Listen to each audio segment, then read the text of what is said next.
Hello, everybody. Welcome. Just waiting on a few more people and Brian to join us, and we'll get started.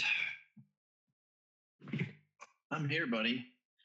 We there you are. Time Look at you. People to kind of hop on. Is that the goal here? Good to see you as always. Buddy, you got a pretty nice setup there, man. I do. Thankfully, I have my wife set it all up for me.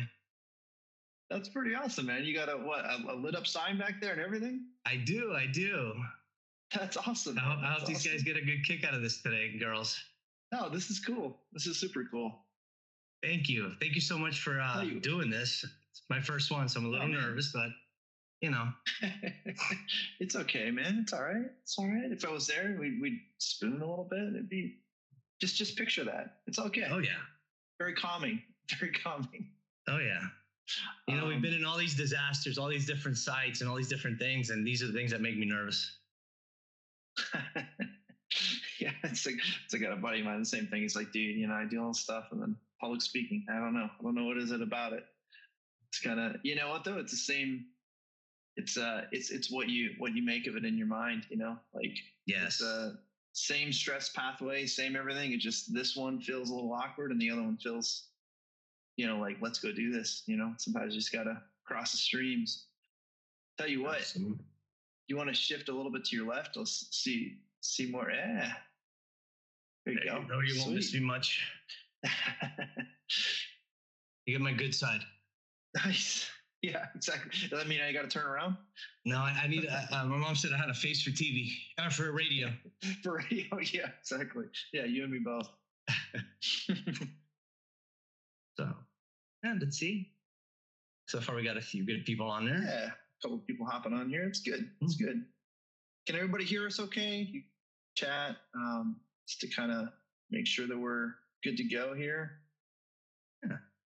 Everybody hear us all right?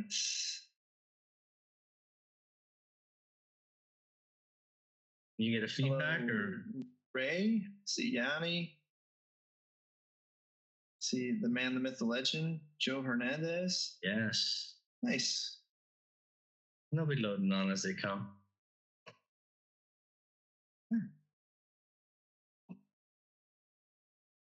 Okay.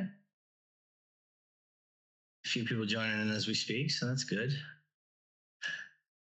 It's been a crazy couple of weeks, though, hasn't it, with all these stuff going on? Well, you had some of your fellow peers, men and women from your side of town out in Texas. We did. What's the word? How are they doing? I've actually just checked on a few of them the other day, and they're doing okay. It was a tough deployment. We'll discuss a little bit more in detail with everybody. But yeah, it was a lot of good lessons learned, and sure, you know, things are done a little differently now, as you know. So right, it kind of. Yeah, I'd like to get some of that input on some of the people that are on here as well. So see how that worked out on their end as well. Well, do you want to just kind of get this going here, and then we'll hop on as they hop on? So I'm perfectly fine with that. Yeah. So basically, you know, the idea is you guys, you know, we kind of put our heads together, and it sounds like from the MedSpec Ops side, solid responder side, there was this idea to kind of start launching some more outreach and kind of reach out and be able to kind of put a little bit more kind of touch points on some of the things that all of us are going through. We're a unique community, and sometimes even within our own department, it's hard to communicate some of the things that are being experienced for us out in the field, because, you know, even in our own departments, we leave and kind of go do this other thing, right? And so it can kind of be challenging to find kind of a cross-pollination between, you know, understanding of how all this kind of stuff plays out in our minds. And it can be equally challenging even on the home front, you know, and it's important to share, you know, as much as you're comfortable with the fam, but sometimes it's not always easy to find the common ground. So this was hopefully a more consistent, frequent forum to do that. And the Cafecito conversation made a lot of sense, because a lot of our days start with coffee. And so that kind of, you know, made sense for, you know, you just on the front end of you being kind of a big part of the group, Miguel. Yes. But also you have, you've kind of extended the coffee concept even further. So why don't you kind of just tell us who we are, and we'll start there. Well, for those of you that don't know me, my name is Miguel Ferrer, captain, 32 years, retired. Still on Florida Task Force 2 as a medical and water rescue specialist. I'm still with a medical unit leader with the IST. And I also started the Search Grounds LLC, my Cuban coffee company, which gives you everything you need to make Cuban coffee out in the field for the first 72 hours of a disaster. I'm sure everybody that knows me or has been to one of our DMS classes has seen my coffee. Right. So, hopefully you'll give me the opportunity to make some coffee and show people how I make my DMS famous coffee. Yeah, of course, man. Of course. I'm Ryan Mitchell. I've got 25 years in EMS, 23 years in the fire department. I work as a lieutenant rescue. I teach with Disaster Medical Solutions. We have a fairly robust technical rescue team in Pinellas County. So I do a lot with them, and we've kind of stood up our own medical specialist program over the last couple of years, and it's been kind of hand in hand with a lot of you guys. So, just happy to be here. Been a couple of deployments. I was in Haiti a long time ago. So just some different stuff, and we all kind of connect over the same concepts and same things. So there it is. So let's see if we have enough people on here. Coming on as we speak. Yeah. But, if people have questions, we can drop them in the chat as we go. Again, I gotta say something for the people that are on here now. I really do like the theory and the thought behind doing this podcast, this little webinar that we're doing with the Grounded logo, or the Grounded slogan, because we need to be grounded. It's these are opportunities we have, and we need to watch out for one another. So whatever right. we can do, any little bit that helps. We all learn, I guess, through our tricks of the trade, little things that make us better. The majority of us got into this obviously to help. It's not a job that we're going to get rich doing, but it's very fulfilling in other ways. So, but anyway, like I was saying, it's just we pick up on these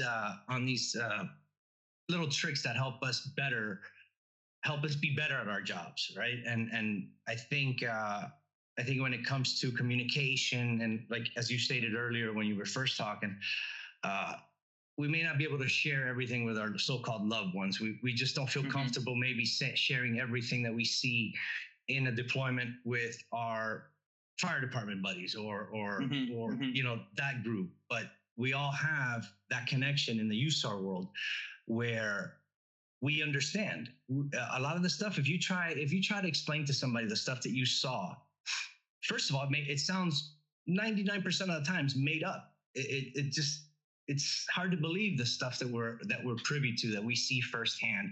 So we need to have ways of de-stressing, not just after the fact, but during. And one of the ways that has worked for me, and one of the reasons that I am so happy that I'm doing this with you guys, is to share what's worked for me. And it's been Cafecito. Cafecito has worked for me in so many ways, not just in bridge building, but in oh my God, the mental health aspect of this, from medical check-ins to day-to-day operations, right? You just get that buy-in for something so simple that brings people together from all walks of life, right? Sure. So it's go ahead. Yeah. No, I mean, I don't mean to cut you off, but I mean, I think that's kind of that's the whole point here, right? Is that something that I found with you guys is, especially teaching with DMS, was this whole idea of anchoring your morning, right? You kind of ground yourself in a specific thing every morning. We have a fire department, EMS, we're built on a lot of traditions, right? So this is almost becomes like this traditional thing, this ritual that you do every morning is get coffee, right? And this is, people do this all over the world, but I think it's for the intensity of the work and how challenging things can be out there. Getting a little pep in your step first thing in the morning is pretty important, right? Oh, absolutely. and I know something about you is that when I teach and kind of when we come together as a group, you're often the guy that is up a little bit earlier, getting all the coffee stuff going and getting everybody. I mean, 40 people in a class and everybody's got a small cup of coffee in their hand, right? So yes. It to your point, it anchors people. And as medical specialists, right, it also allows us to get face time. It allows us there you go. Take a tactical pause, right? Before we do anything, obviously, of course, we all agree, you got to have your coffee, right? So let's take a tactical pause here. Make sure you got your coffee. Let's set the day. Let's make sure everybody's on the same page. And, you tell me, Miguel, like what often happens in those kinds of conversations? What do you find? I find people share a lot more without the fear of being judged. They're just talking. People are just sharing their day. One of the best things that I have found that during our classes that has worked for me immensely when I make the coffee early is I get there, I make sure that everybody has so I can interact. Even the people that don't drink, it gives me the opportunity to almost do a medical evaluation, as you, if you will, you follow. So I know that the first day, maybe they're happy, they're smiling, and it transfers over to the field as well. But then I can the next day, if they're not acting the same way, maybe their shirt's untucked, maybe whatever factor or whatever visual clue that I can use to help me see where they're at, not just physically, but mentally as well, right? Because our main job as medical specialists has and should always be the care of our personnel first and foremost. And that means by any means necessary. So although we want them safe, we still have a very dangerous job to do. So I believe we have a responsibility to our crews to keep them in theater or on the pile or whatever that disaster is for the duration. And as you very well know, Ryan, and I'm pretty sure everybody that's on here, everybody that's in this USAR world is very type A. So it's very hard to get a type A personality when there's a building behind you to come to a medical check-in because of the fear of going home, or maybe my blood pressure's a little high. And I want to make that very clear to the people that that's not what I'm there for. So before I even put a blood pressure cuff on somebody, I will start the Cuban coffee kind of just to mentally evaluate. If I see a reason, obviously I'm going to check as much as possible, but it just helps me vet my personnel a lot faster just in that Cuban coffee pass around. And that applies to the classes as well. It's the same theory when I talk to every student in the morning and I give them a little cup and I see how they take it. If they look, I just read the whole cue, the whole person. Tomorrow I'm going to see them the same way and I'll see what the differences were. So it's worked for me over the years. It's very positive. Yeah. And it's, I think, especially in the way that you guys make it and, kind of consistent with more the Cuban style of making coffee. It's not a Keurig, right? You don't press it on and it just pops out, right? So it's something that's going to take a little time. So that time that is being taken up to make this, kind of the effort that gets put into that allows for a little bit of an open door to kind of conversate, right, in the morning and kind of have that communication in the morning, right? So, this is all about conversation. This is all about kind of building community. Yes. And I think one of the things that you do well among many things is make good coffee. So why don't we start making some coffee? You can show the group how to do that. And the point of this is that people online right now should be able to take this as a tool set, add it into their tool set so that when they're on deployment, when they're running trainings, you can start working. I mean, even in my county, like there's a couple of guys that have started to do this. Like it kind of feathers out there to the community and you're really offering this as a tool. So, with your background, with your history, the cultural kind of foundation for why coffee is made this way. Show us around, man. Show us how we do it. And then we can kind of continue the conversation. Thank you for that. So I'm just going to make the coffee here right in front of you guys. I'm going to use my kit. So again, I didn't reinvent the wheel. I kind of just made it spin better. So I have my good coffee in bad places, as you can see it. And we'll just go through the motions, and I'll set it up right here. And as you guys can see, everything you need to make Cuban coffee in a deployment. You have your hot plate, and I'll go every piece. And while Miguel's setting the coffee up, he's going to kind of walk you through how to actually do this. If people can start trying to engage, again, the idea is to not just watch us make coffee. This is a tool that Miguel's going to kind of give to us because, again, I've had his coffee. I know it's good. And he's kind of the guy that makes it for all of us when we're teaching together. And I'm sure he's doing it on deployment as well. But while we're getting the coffee going, does anybody have any comments that they can throw up for us to engage? We had a super busy hurricane season last year. I know in Pinellas County, we got double tapped, and there's professional challenges with getting hit that hard. There's personal challenges like myself and a lot of other people, our houses got flooded, things like that. So how are people kind of coming out of those situations, and what kind of feedback, what kind of lessons learned are we getting in, and how are you staying grounded, right? The whole idea of this conversation is how are you staying grounded during these kinds of events? So Ryan, I don't mean to interrupt. Yeah, what you got? Could I show them how I actually set everything up so that they can see? Yeah, let's see it. Because my little similar to how you do. Yeah, it's similar to how you do it in class too. So let's see it. Yep. So I have the mocha pot, right? You've got the kit comes with everything you need. I'm going to set up my mocha pot first, bottle of water. Okay. And you see that little valve right there? Mm-hmm. Okay, good. I'm going to go of water just under that valve. Just under. Right?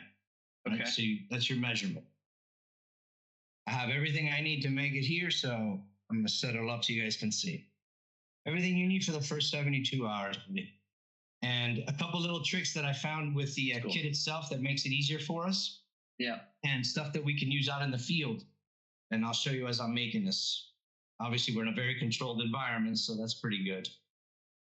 But if we're out somewhere, you can run this on a 110 with the 500 watts. You're good to go.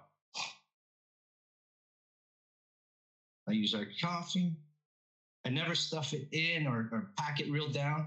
Pack it down tight. If you ever had a need for it, I realized that the lid of the container, you can use it as a dampener just to push down a little bit. How does it fit? Fits perfectly. And if you see it does.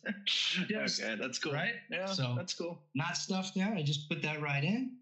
Okay. Back there. What kind of coffee are you using? I'm using our ground coffee. It's a Search Grounds coffee. It's a dark ground coffee that I have made right down the street in Miami Gardens. So it's locally made and made for Search Grounds. So we call it Search Grounds Brew. You get a bag with every kit as well. So I set up the kit. I set it at 5, get the hot plate nice and hot, and leave this open, right? I always leave that open, and I'll explain to you in a minute why. Now I get everything else set up and just ready. So now the sugar's dependent on you.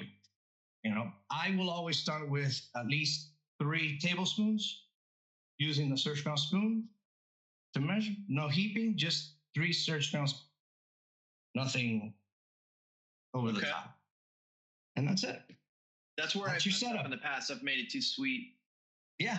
No, it's it's subjective. People like it sweeter, some don't. You kind of read the room and titrate to their effect. Titrate to effect. Okay. Okay. So now is what I take advantage of, right? Because this is going to take maybe about 7 minutes before it starts brewing the dark part of the roast. And what that'll do, and I'll go over that, but it's not about the coffee. It's about the time that people are standing around now, right? And like I mentioned earlier, herding cats on a type 1 deployment is very difficult. And when you ring this dinner bell and you start making that comida, they start coming from everywhere. It's almost like they come to medical check-in without even realizing that they come to medical check-in. And it's a great opportunity for me because I can watch them not just when they're interacting with me, but I have a good peripheral vision. I can see when they're walking up, who they're talking to, how they're walking, if they're dragging, how they look. there's all these visual cues that we can use as medical specialists to start an evaluation process and continually evaluate. It's not always about a traumatic injury. That's secondary to something else, whether it was exhaustion or neglect or whatever the case may be. But basically, you have an 8-minute time window from the start of this. Yes. You get everybody around because they know it's coming. Right? Yes. So again, like this is a real tool. Like this is not just drinking coffee. This is everybody's corralling around because they know the coffee's coming, right? And you're the med spec right now. You're the med spec. Now we have 8 minutes of a gap of time to wait for this thing, and they're already there. They're waiting because they want to get the first cup. Yep. And now you can kind of start engaging in, all right, how's everybody's shoulders feeling? How are backs feeling? 100%. How are we hydrating? Do you have water? Like, what about blisters? How are boots fitting? All of that kind of stuff, right? And then once you get the coffee going, right, then you're going to individually be handing out a cup of coffee to each and every single person, which gets you individual FaceTime with every single person. You would hope, right, Ryan? You would hope you have the opportunity, but unfortunately, you may not have that time to do one-on-one with everybody. So you have to find a way to incorporate multiple evaluations at one time. And this is why when they congregate, maybe they may not be talking to me directly, but maybe there's 3-4 people talking to themselves in a group. Right. You know what I'm saying? I evaluate that whole group as a whole. Yeah. I'm going to give a head to toe. You got the coffee. Right. So they're still talking. You can still evaluate maybe not so much, physical stuff under the clothes, but you can evaluate how they're presenting, how they're talking, if they look upset, if they look happy, if they look clean, if they look dirty. There's so many visual cues that we as medical specialists should pick up on, right? And like you said, you got the golden ticket, right? You have the coffee, right? So they are going to let you come towards them. Absolutely. Right. Absolutely. Yeah.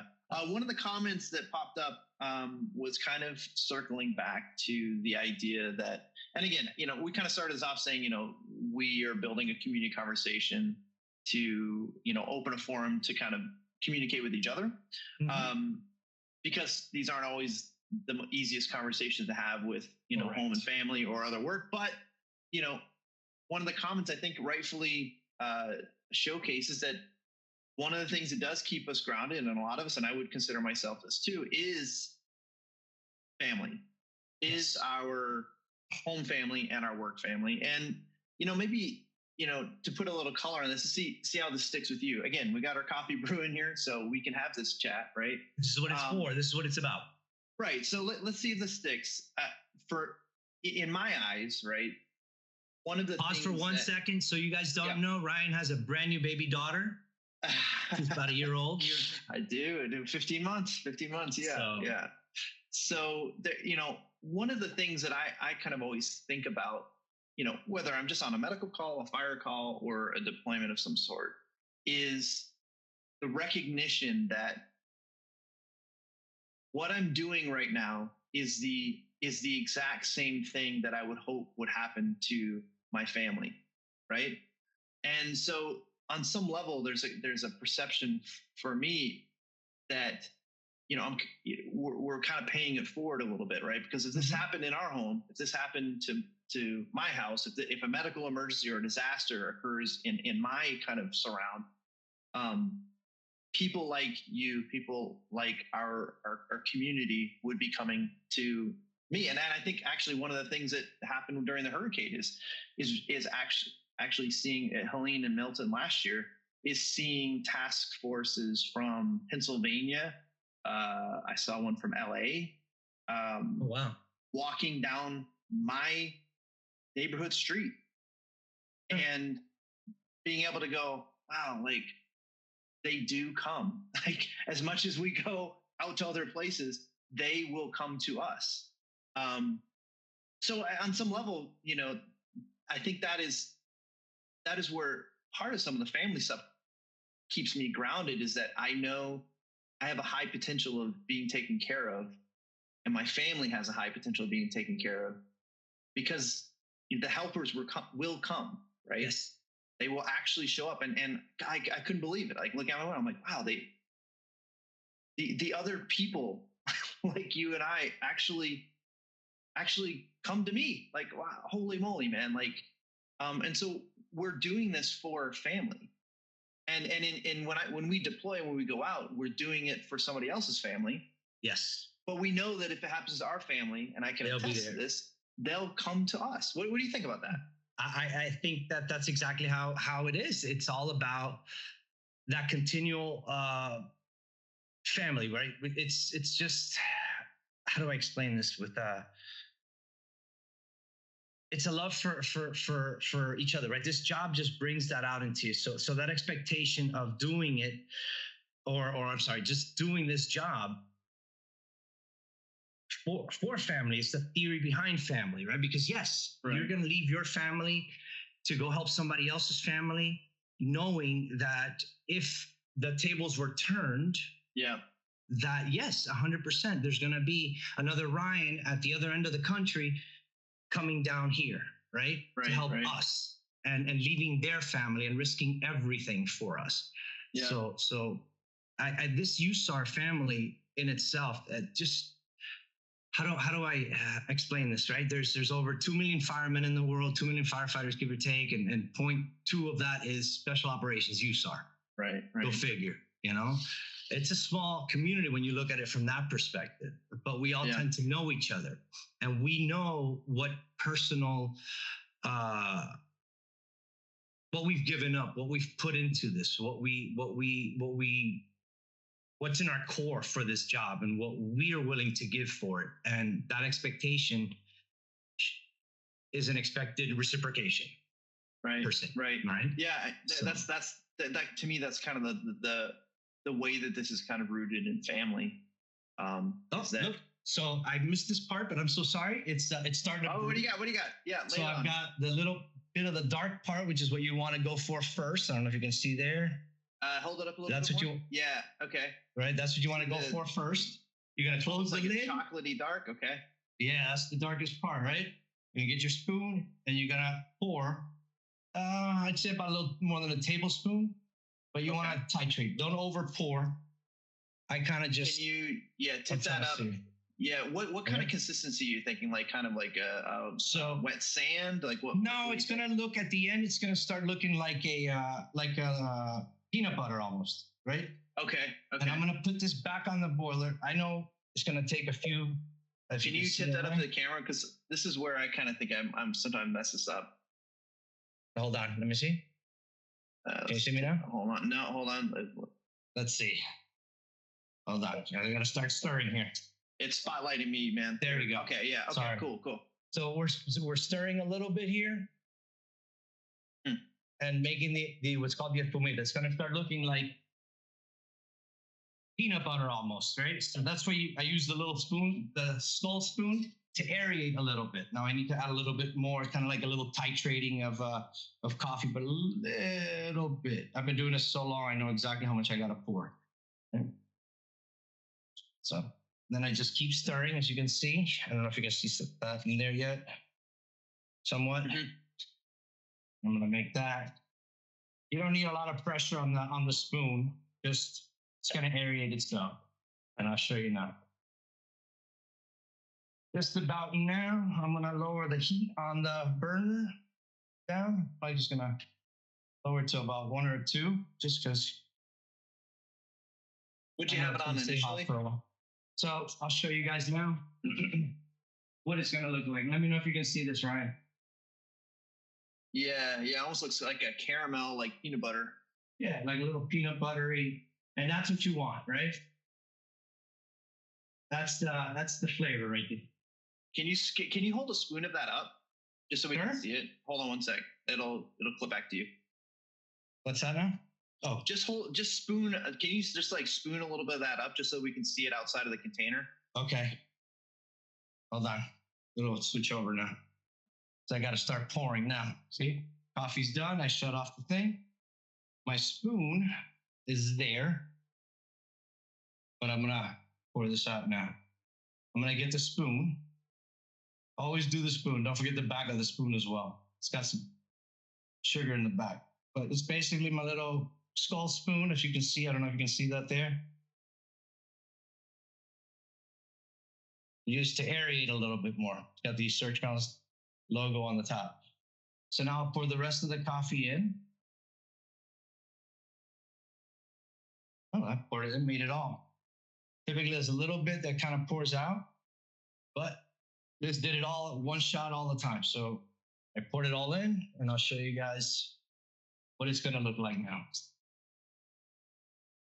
Oh, another trick that I did learn, if you're out in the field and you don't have a place to put the hot mocha pot while it cools off, you can use the lid of the container, just turn it over, put it on. It won't burn whatever the surface you're putting it on. So little tricks. And that's it as far as the Cuban coffee. So now we can go focus on the important stuff. I'm going to drink myself a shot of coffee and continue this beautiful conversation. What do you think? So just to recap, you set the original temp at like just full blast, let it rip. And then once you started to get the initial kind of dark coffee spurting out, you dropped it down to a 1 or 2? Yeah, when it started pouring out, I gave it a few extra minutes. Okay. And then I brought it down to about a 2. Once it starts steaming out of the lip, then I kind of just turn it off and let it go on its own. It'll be done. By that point, it stays hot enough, so you don't need to keep it hot. And it starts the cooling process on the pot itself. And you originally, yeah. So, sorry, no, go ahead. You originally started with 3 tablespoons of sugar? Yes. And then you added like 2 tablespoons ish of that initial kind of dark black. I would say about 1 to 2 tablespoons. Yeah, I would start with 1 and then kind of just see what works for you or works individually. To get to that peanut butter, that kind of peanut butter. Okay, all right. Inevitably, you're going to mess up a few. And then once you got that though, then you were ready to send the rest. Oh yeah, and then the good thing about this kit and what I have here, and a lot of you guys know, is that it's designed for 72 hours. So it comes with 3 sleeves of 20 plus little cafecito cups, which we make here. And it is perfect for the 9-pot mocha cup, the 9-cup mocha pot, which makes about 20 of these. So you don't have the waste. You can just store them away and use them as needed. Sweet. And when you get back to the base that night, you restock your sugar, you restock your coffee, and you're good for the next day. Right. And now if I could show you the coffee, what it looks like. I don't know if you can see a little bit more. Okay. Yeah. And I'm going to pour it here. Yeah. Boom. And look, of course, it doesn't work unless she came out of hiding. Thank you. See, but this is what happens, right? It's funny. That's really funny. But you guys are seeing, and girls are seeing, this is what happens on a deployment, whether it's a collapse or it's an IST deployment or it's a local state, whatever that is.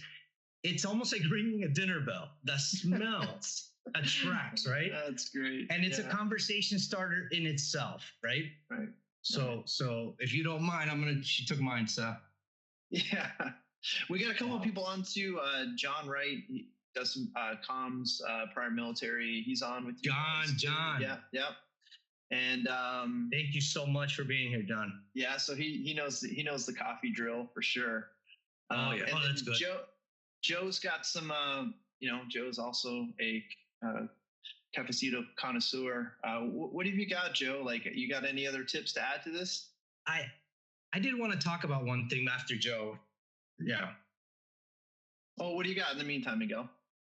In reference to these recent deployments, I know Task Force 2, we sent a 5-person modified MRP. And I kind of wanted to see if anybody was familiar with this modified MRP, which basically, from my understanding, was 5 personnel with for HR, right? So they sent one medical. I know Jen went with the dog, and maybe three other, maybe a plans, of logistics or something. So I haven't heard much about this, but I would like to research a little bit more about it, because that may be something that we may be seeing a lot more, which makes sense for certain things to me. Interesting. I wonder if anybody in the comments has any fidelity on that. I also spoke to some of the guys that deployed out to do some search, and any feedback that we can provide, they would be greatly appreciative of it. Any constructive criticism would be definitely appreciated. If you hear anything, especially like the Illinois Task Force 1 was out there for a while. They have a very good group of guys and girls out there that did some search. I believe up near Kirk County. They were there the duration, and they saw a lot. So hopefully they got to use some of this cool equipment. Interesting. And now you guys were using, was it the Aqua Eye, right? That was also kind of in play out there. I know it was in play, and I've heard very, very good things about it. I don't know which team specifically used it, but have you played with this at all? I was kind of out of the loop on it, to be honest with you. Like, and then once it came up, I started looking up some of the videos. I was like, holy moly, man, this is kind of a game changer. What do you know? Have you heard anything about that? I haven't heard the specifics of who's been using it and how it works in the field, but I've heard overall very, very, very good reviews from teams that have trained with it. But again, as far as who deployed and used it, I don't know who is, which is what I'm trying to find out, so that we have more info on it, right? Because we're doing some training, I think, on the 18th with our Swiftwater team. So I'm going down and we're doing something, and we're always looking for the next best, greatest thing, Yeah, for sure. I mean, when you're the Florida Task Force 2, you can't help it. The Florida Task Force 2. I mean, it sounds cool. I mean, we're kind of at an interesting transition here, where I think technology just seems to be rapidly evolving so quickly right now that, gosh, man, there's some cool stuff coming out that I don't like the idea of us just getting totally sucked down the technology route, but I gotta say, some of the things that are coming out are really advanced. Like, if anybody knows really the modern technology side of this, Ryan, will be you, and how far we're going. You're seeing it firsthand, right? I would have never thought a space anything would be incorporated into into this realm, but here we are. So that's we have to just embrace it, man. Technology is going to get better and better and better, and we're gonna have to keep up with the Joneses with that. Learn. I know we get stuck in our paradigms, but we need to grow with the new technology. We need to adapt to it. The Aqua. I'm glad it's on there now. And okay, there it is. I like I said, I had heard about this thing. I hadn't seen it in action, but apparently they were using it a lot. So in Florida, it has been used a lot, and you probably know indirectly of. I don't know the name of the team, but it's a private team. I do know it's like they just go around canals and search. And if I'm not mistaken, and I'll research again just so I don't say the wrong thing. But this can tell you the shape of the car, like you know what I'm saying? Like, oh my gosh, dude. It is absolutely game changer. That is wild. Yep. Oh yeah. It's a cool, it's interesting. Like, I don't know if this is part of probably the conversation too, right? I mean, like you're on the, the backside of your career, right? You retired officially, right? From the fire, not from you, sir. I'm staying on as long as possible. No, for sure. And, I'm coming up near somewhat the end, and then there's all these cool things that are happening. I'm like, oh my gosh, man! Like, yeah, can we just stay on just a little longer to kind of get to use all these things, man? This is really cool. I mean, and that's the way it goes, I guess, right? That's part of the transition. You know, when our kids are our age, they're gonna look at us like, "What was that? What's the internet?" Yeah, exactly. I mean, the fact that we're able to do this with everyone is. I do, man. Live broadcast from our homes. I mean, you know, you're down in South Florida. Right? Yeah. I'm in. I'll be up in Orlando next week. Right. Okay. Oh yeah. Okay. I'm up in Central West on the Pinellas County little peninsula, right? And we have people from all over the country right now. So I mean, that's just evidence of how technology has kind of embedded itself in a positive way. I mean, there's a lot of negatives that people talk about, but this is a positive use of technology for sure.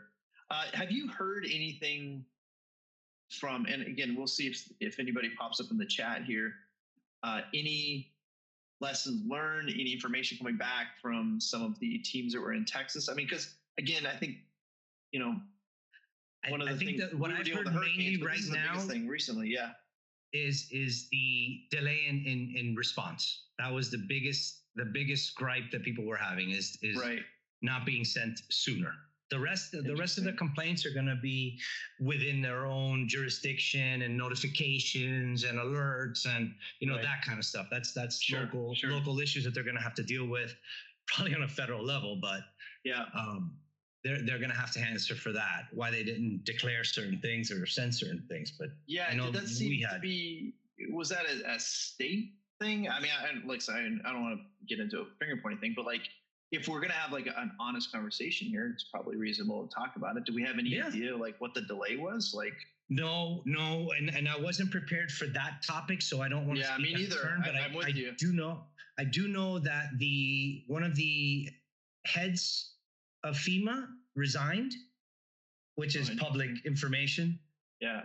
Because of that. So again, I haven't followed the why, but it was in reference to something to do with the response. But as far as our teams, the SUSAR teams, the water teams that went out, I've heard nothing but positive. I mean, they're put in a very tough and very difficult situation. I couldn't fathom. And we've been on some. I've been doing this a long time, and we've seen some horrible things, and I couldn't imagine having to look for. I remember one deployment having to look for one child that was 2 years old. I can't imagine looking for multiple. Right. You know what I'm saying? Right. Yeah. And for sure. And it's not a conversation that you can just talk to your significant other, your anybody who not even if you're not in this business and you don't know what you're seeing, nobody understands that. So I think that's kind of the rub, right? Is that it is a challenge. It's not we're our own critic. We're our own worst critics, right? What could I do better? How could I have saved this one? Why didn't I get there sooner? Why didn't I jump in faster? Why didn't I set up this rope system quicker? I missed that. Excuse my language. Right. Why didn't I get this IV quicker? Right. Yeah. I think I don't know, and I think just placing this into some just current context, right? I mean, we had Helene last year. They had almost 250 people die during that event, which was insane, really, because like when it hit us, it was it wasn't even a direct hit for our county, and it still wiped out our beach community like pretty significantly, and just even being in the EOC at that time and our own local EOC and hearing that unfold. For the people that were on the beach side was like, oh my gosh, man, and being actually on the local level unable to access them, right? Because a lot of times the teams are being sent in immediately after the event. So that's actually I have to say that's a very interesting perspective to have now, being involved in the actual event. That's a bit unique, in hearing really just the stress and the I want to say the fear, but like really you can hear it on the radio, man. I mean, you can hear people, some of the guys on the beaches literally, you can hear the stress in their voice over the radio of like what is actually happening. And to watch that, as challenging as that was for us on our coastline, to watch that then march up into the Southeast and do what it did, it was like, oh my gosh, man, like as insane as it was for us to kind of experience that,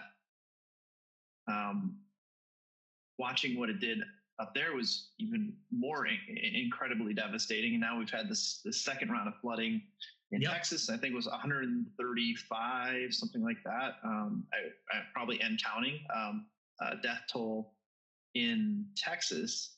And it just seems like, I don't know, it seems like, my friend, what's the worst part is that mental distress that our personnel are going to have for the rest of their lives, because they're going to wonder, dude, if I would have just checked that other mud pile over there, right? There people aren't going to be found for a while. People are going to be missing for a while, and it's tough to live without closure in certain situations. I think that's the balancing act, right? That everyone is thrown into. Because again, I guess I'm kind of hitting on, call it what you want, but it seems like these kind of events are happening more often. I mean, it just seems like it. So, I won't get into that discussion other than to say we can see what's happening year after year, right? Bigger things are happening, and it's putting a lot of strain on us and our community. So, do you think there's any safety or any kind of measure of benefit in being able to think about these things not as I'm going to solve this, but I am going to do the best I can? Do you think there's a difference between those two? Because I kind of do. That's for me kind of how I'm making sense of and I think one segues into the other, right? When you look at it, what I can do, right? I do, and one of the things that I've always told my students, I'm pretty sure you've heard me tell them, is you do the best you can with what you know. And when you know more, you do better. Right. And I believe that we need to start a mindset change, right? So that when it comes to having the option of what we can do as opposed to what something else can do for us, it establishes that basic foundation of where the outside influence can help because of the foundation that we've built for ourselves, right? Almost like an indoctrination. Does that make sense? Yeah. For sure. It's changing the mindset of the medical specialist that everything we do when we're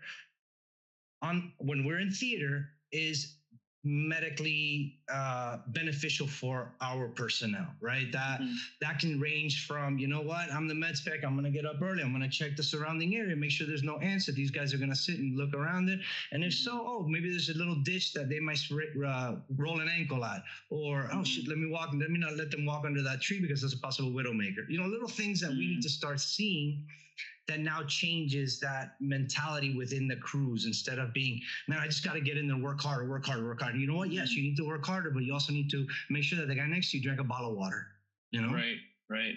Well, and I think that's kind of what I'm getting at, is that, these things are of such scale that there's no, I almost think, you mentioned earlier, like we're alpha personalities, and we're so dialed into perfection, right? Like, if I do all these things, then this thing that I do will be perfect. And I almost think like, truthfully, part of some of the things I'm researching with, some of the university, I tell you about Tufts University and Northeastern University, is like the stress and performance and the ability to take in so much rapid data all at once. There's really no full capability to absolutely win there. The best you can do is do the best you can, right? Like you're not going to solve the entire thing. You're going to take small bites out of a huge, gigantic problem, and eventually, hopefully, munch through the entire thing. The metaphor I always think in my head, I'm a visual guy, this, right? Like, I think like you have the longest dinner table in the world, and you show up to one edge of it in complete darkness. And then you get out a little pen light, and you have no idea what's on the table, and you're going to have to eat through it, right? You get up at the pen light, and you're like, okay, well, at least I see the first part of the meal here. I guess I'll start eating that, and then I'll illuminate the next part. I'll start eating that. Eventually, you get through the table, and eventually you can see what the meal is. But you don't know what it is until you can start. You have to start somewhere and take the first bite. And I think that you're talking about stress and you're talking about vulnerability, and I think that's the idea of perfection, the idea of complete and complete win is where those ruminations come from. Oh man, maybe I should have looked under this. Maybe I should have done that. And there's a real balance, I think, in going shoulda, woulda, coulda. You were there and you did your best with everything that you had thrown at you. Yeah. Hey, you showed up. I mean, right out of you actually literally just showed up. Right. So right out of the gate, you're doing more than you said, like 2% of us actually do this. Like you actually showed up, let alone actually put yourself in danger to do this thing. Right. So I think there's some reasonable aspect to consider is that by showing up, you've already done a lot of the work and you're never going to fix the entire thing, but you are at least going to take the first bite. Right. Yes. And by showing up, you're showing you're showing the community wherever you're at that backup has arrived. You may not do anything, but it does give that perception. Yeah, sure. Like I said, those guys walking down my street, at the time the flooding, the water had receded. There wasn't flooding in our houses any longer. But I still was like, oh, look at my dudes, man. Like, wow, like from across the country, like are showing up and they're walking down my own little 2-block street. Like, How about that? Wow. Now, I do want to just throw, not even really a plug. I mean, it's a reality. We're on the cusp of a pretty big conference coming up in November, the National Urban Search and Rescue Conference. Yes. And the reason I say this is because, truthfully, some of the questions that we had that even popped up during this event, some of those may be answered at this conference. I think honestly, between the last 2 hurricanes and the Texas event and what happened in the Southeast, all of that stuff, there should be some pretty interesting conversations coming out at our conference. So I think if people are around, and if you haven't heard of it yet, there is a conference covering these things. It will be in Orlando, National Urban Search and Rescue Conference. We do have a med spec that precedes that. That's right. You and I are going to be a part of that. I think I'm doing the TRT medical portion. You're doing the FEMA med spec course itself. Yes. So, that picture they showed earlier was a Virginia task force. Maybe some of those guys will be there and we can actually see what was it that you're actually coming across. But, I just noticed something, Ryan. What do you got? Previously, before this. So there are the dates that the 10 to 12.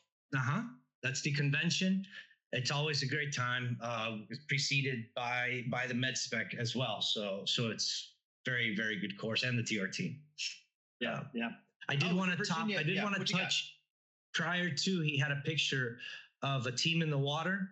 That was a team that was using the Aqua Eye in Texas. Oh, interesting. Yes. And I thought it was very, very cool. Okay, so those are the kind of guys I want to hear from. Right. That's pretty cool. I believe it was a Virginia team. Yeah. Okay. I think that's. So I'm gonna have to reach out to these guys. I've seen this photo before. Yeah, I think that's what it was. I think those guys. Yeah, those are the Virginia, right? I'm not sure. I'm trying to see the side of the boat there, but yeah, no. I'm pretty sure they're Virginia team. So, if they use that again, technology's cool, man. And if it actually works, I'm in. So it'd be cool to hear their experience with that. That would be pretty neat. Yeah, I think truthfully, this conference is going to be a good one, but I think it is also important outside of that formal setting, right? It's just hey, your chiefs are going to be there and your peers are going to be there. And, listen, okay, that has to happen. It's a good thing. It's also good to kind of balance it with conversations like this, right? And have kind of an open forum, not super formal. Let's make some coffee. I have my own coffee. So at my house, I have a Breville Bambino and make my little latte in the morning. But you know what? I don't know, man. I haven't had one of those cafecitos in a while, so I might have to. I got you. I'm sending you one. I'm sending you one. Oh, I'll take it, buddy. I will use that thing, guaranteed. Yeah, I might have to get that's my little rocket fuel in the morning. I'm gonna send you some coffee. You're gonna get some. Yeah. Heck yeah, man. That's awesome. That's awesome. All right, brother. What else we got here? We got anybody else popping up with any? I check with Juan here. Anybody popping up with comments or questions that we can kind of use to feather out some ideas here? Anything we got, Juan? I hope we can continually do this, on a somewhat regular, maybe grow our listening, just give some people a safe space to talk and learn how to make Cuban coffee. I'm telling you, man, like, I have mixed. We do want to let them know how to register for that conference if anything, just in case. Oh yeah. You know what? Can we put that up on the screen? Maybe pop up the website. Cause honestly, man, with everything going on, this is going to be a big one. Yeah. Yeah. Last year it was a record-setting number of people, so this year's expected to be twice as many. And Search Guns will be there making coffee too. Of course you will. Juan, do you think you can post up the website for the conference? Would that be possible? I mean, it's pretty simple. It's susar.org, susar.org, or the medspec-ops.org, medspec-ops.org. So if you guys, I don't know if we can post it in the chat here, but just to make sure that, sign up, honestly, because obviously we've had a lot of busy seasons, but man, I don't know, Miguel, this seems like a really busy one. And especially if we're going to include some of the stuff that happened in last year, October. Yeah, I think there's going to be a lot to cover during this conference for sure. Good. Hopefully it's not as bad, but yes. I don't wish any devastation or anything like that, but I do want some topics to discuss. So. Well, I mean, that's the thing. Of course, we don't want anything to happen. The reality is things did happen. And so we have to talk about them. Yes. And we have to have those hard conversations of what worked, what didn't work. Oh, there's the website. Perfect. Yeah.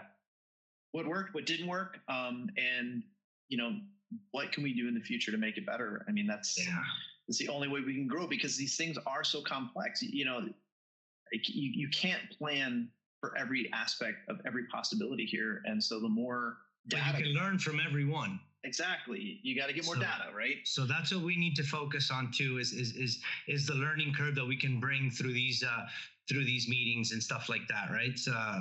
That ability to discuss different things that work better over here as opposed to West Coast to East Coast, North, South, whatever that case may be. Right.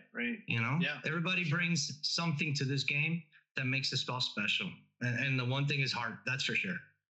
Yeah, for sure. Shared heart, shared intent, and shared goal. And us being able to actually just talk about it is pretty helpful. Yeah, so I don't know. You got anything else, buddy? No, my friend, I just want to thank you really, really, really. I want to thank everybody who came on. I know it's our first one, so we'll see how these play out in the future, and hopefully we'll have better topics to discuss and more Cuban coffee to share. Absolutely. Let's check in with Juan and crew. Anybody got anything else before we sign out? Wrap this up? See if anything pops up in the chat here. And for those that hopped on, I mean, honestly, this is an hour on a Saturday. We've talked about family. I know, potentially this can get in the way of family stuff. And so, but I think we also consider ourselves family, and we have to kind of look at ourselves in that way. So this kind of gives the opportunity just informally hop online, chat it up, and, open up a forum that's it's not as formal, right? And it's not as, wear our t-shirts and we can, drink a little coffee and kind of just bullshit around, right? You got your you got a Citron t-shirt? I didn't even catch that. Hold on, I'm gonna shut up for a second. Let's see your t-shirt. Here, go ahead and talking about places. Go ahead and talk, Miguel, because I think it's keeping me on the screen. Go talk and yeah, sorry, I was talking here. Let's see.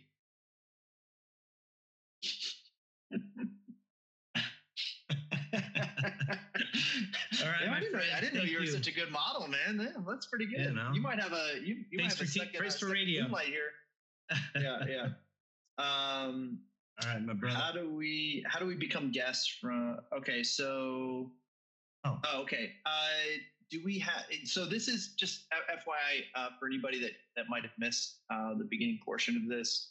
It is being recorded. I'll have to check with our kind of tech ringleader here, but I believe this will be available to watch again. So it is being recorded, and hopefully we'll be able to replay it at some point. I do think, at the very least, some good topics came up, and just kind of reframing some of the challenges that we're faced with, I think, is important. So, this will be the first of many for sure. Perfect, man. All right. Brian, I think we're going to sign off then, huh? I love you, buddy. I love you too. Everybody, John, Yanni, don't yell at me. And Ray, thank you so much for joining us. Hopefully we can do this again soon. Yeah, for sure. And we'll be posting some of this on, pushing it out on LinkedIn. It'll be on the MedSpecOps website, Solid Responder website. Actually, I think this one's specific with Solid Responder. So if that's the case, do you mind if I make a request? If anybody has any topics they want to discuss, please let us know. So we'll push it out on I would assume. Do you know if this went out on Facebook or anything like that too? I'll confirm with one. I think it's just going on LinkedIn. Okay. So LinkedIn or the and especially if you're registered with a Solid Responder, then at least we can send out an email every once in a while when these things are going to happen. Because like you said, further topics would be very helpful. And gosh, man, there's just so many. Yeah, there's so many rock stars out there that have a lot of fidelity to bring to these conversations. So I think we've just got such a great pool of people in our network. But it is definitely, this will be out through the Solid Responder Network, which is pretty broad at this point. So just keep your ears out, and we'll try and maybe get on a schedule and do it a little more frequently. All right, my brother. Bueno, everybody, thank you so much. And I guess we'll end it now. What do you think, Brian? Yeah. Ciao, my brother. Catch you later. All right, guys. See you guys. Be safe. Bye.